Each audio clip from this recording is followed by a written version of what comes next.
Hi, my name is Ernesto Barrera. I am the Roof Maxx supervisor here at Mills Roofing, and today we're going to troubleshoot the Fat Boy pump.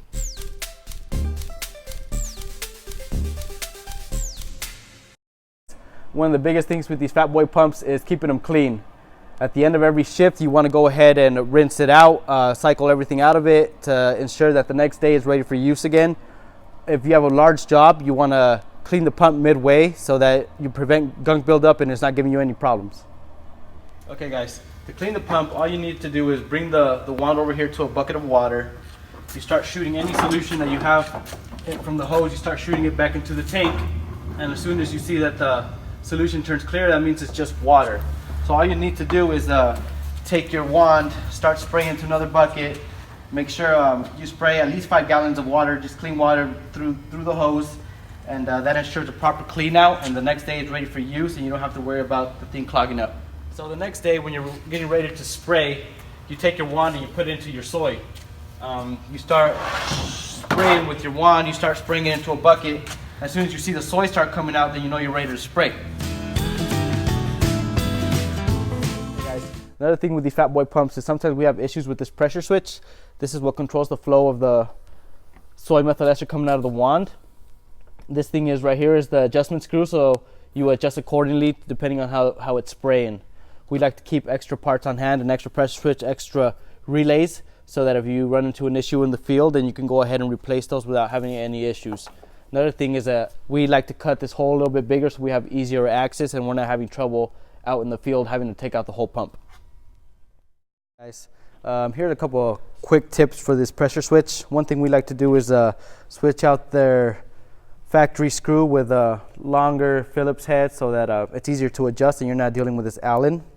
Another thing we do is out in the inside behind the actual switch, there's a little spring which holds this, and then there's this little plastic piece. This little plastic piece tends to start stripping out or whatever with when the screw starts hitting it in the back. What we like to do is we switched it out with a little metal piece.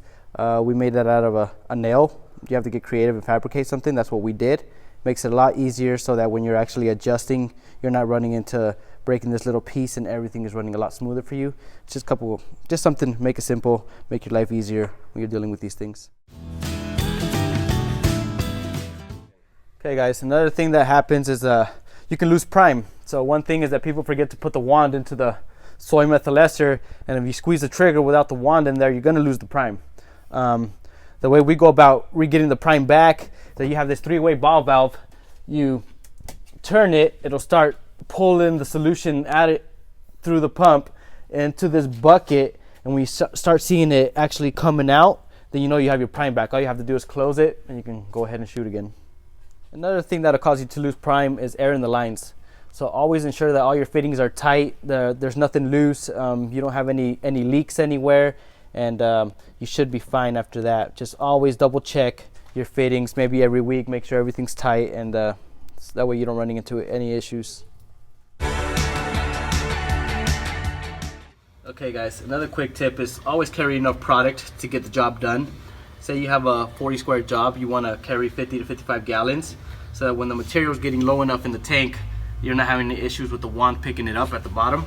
Another thing we like to do, say you have a really big job, you can always carry extra little tanks. We mark these at 15 gallons. We have about 4 of these, so we're spraying 150 gallons. We can have 100 gallons in here and 50 gallons in these things, and it'll make your job a lot easier so that you don't have to bring an extra tote or try to refill this bigger one.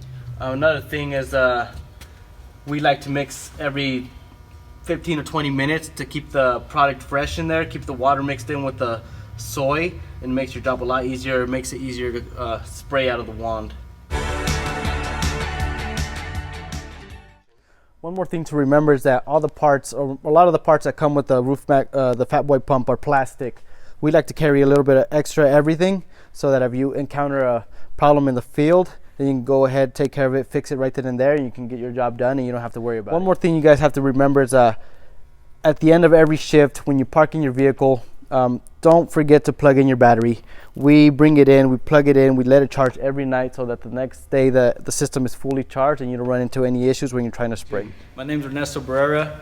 And this is my office. Roof Maxx all day, baby.